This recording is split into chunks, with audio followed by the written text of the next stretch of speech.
accidentally ended the video prematurely when I went to pause it.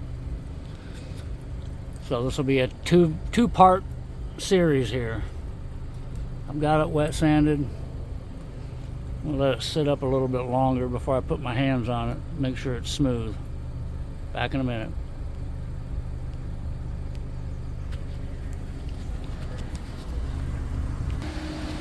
That finished product on the steering wheel that had the glitter.